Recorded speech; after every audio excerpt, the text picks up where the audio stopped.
18/4/2024 વાર ગુરુવારના રોજ શૈલેષ રાઠોડ અને મિત પરમાર આવ્યા હતા. તો તેમને અમને સોશિયલ મીડિયા વિશે શીખવ્યું કે સોશિયલ મીડિયાનો આપણે કઈ રીતે ઉપયોગ કરી શકાય.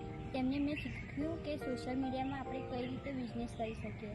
તેમને અમને એ પણ શીખ્યું કે સોશિયલ મીડિયાથી આપણે આપણી કરિયર કેવી રીતે આગળ લઈ જઈ શકાય. અને તેમની સાથે સાથે અમને એ પણ શીખ્યું કે સોશિયલ મીડિયાનો વધારે પડતો ઉપયોગ કરવાથી આપણને મુશ્કેલી પડી શકે છે અને તેનાથી આપણને નુકસાન થાય છે. તો આપણે બને ત્યાં સુધી આપણે જો સોશિયલ મીડિયાનો ઉપયોગ બિઝનેસ બનાવવા માટે કરવાનો હોય તો જ કરી શકાય. આપણે જો એનો ગેરઉપયોગ કરતા હોય તો તેનાથી આપણે મુશ્કેલીમાં નીકળી જઈએ છીએ. વાત કરી રહ્યો છું. મંડળ સરે 12મા ધોરણમાં સાયન્સ લીધું અને તેમને મિકેનિકલ એન્જિનિયરિંગ 4 વર્ષ કરી. ત્યાર પછી તેમણે યુપીએસસીના પરીક્ષા આપી તે તેમાં ફેલ થયા. ત્યારબાદ એમને જીપીએસસીના ક્લાસ કર્યા અને તે તેમાં આગળ વધ્યા અને ત્યાર પછી તે અત્યારે તેમની જિંદગીમાં ખૂબ આગળ વધી રહ્યા છે. અને આપણે આપણી જિંદગીમાં આગળ વધવા માટે 2 ધ્યેય રાખવાના, શિસ્તતા અને હાર્ડવર્ક. આ 2 ધ્યેય આપણી જિંદગીમાં ખૂબ આગળ લઈ જઈ શકે છે અને આપણે એમના જીવનથી શીખીએ એટલે તેમના એનાથી શીખી શકીએ છીએ કે આપણે આગળ વધવા માટે ખૂબ મહેનત જરૂર છે.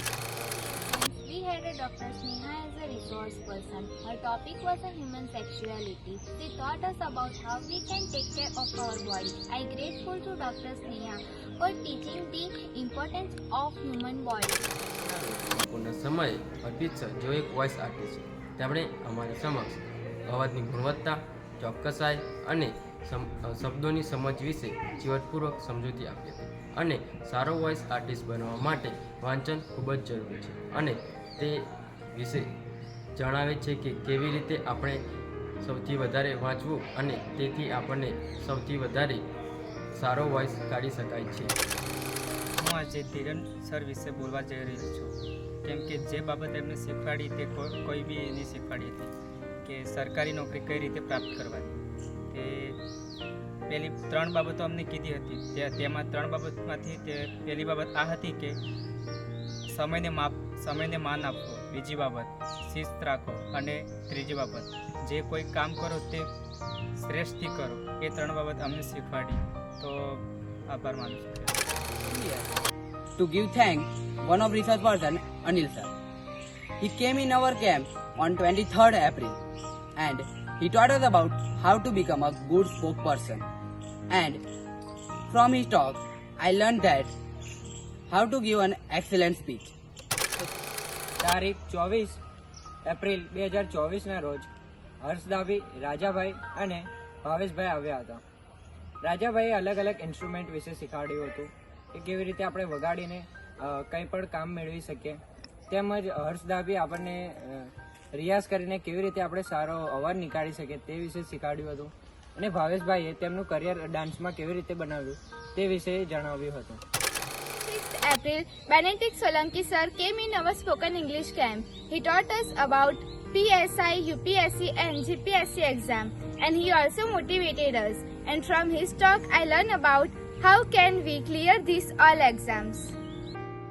તારીખ 25 એપ્રિલના રોજ ઇન્દુબેન રાવ અમારા અહીં ICYMના કેમ્પમાં આવેલા, જેમનો ગુજરાતી સાહિત્યમાં બહોળો અનુભવ છે અને તેમના અનુભવમાંથી અમને ઘણું બધું શીખવા મળ્યું છે.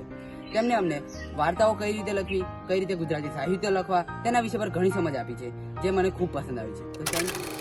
તો સુની જાય આજે જ્યારે આ કેમ્પનો છેલ્લો દિવસ છે ત્યારે હું એટલું જરૂર કહેવા માંગીશ કે કેમ્પ પહેલાં જે સ્પોકન ઇંગ્લિશ ક્લાસ વિશેના જે મારા માઇન્ડલે એ હતું કે ખાલી ત્યાં આગળ ઇંગ્લિશના ક્લાસ શીખવાડે છે.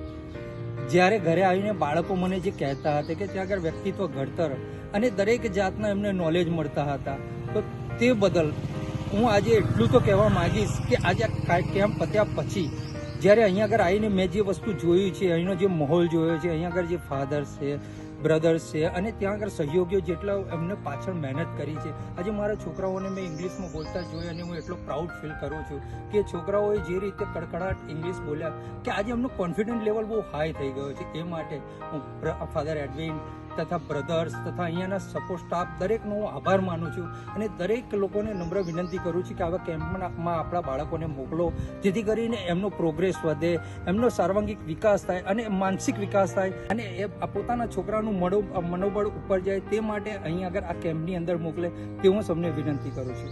જય હિન્દ.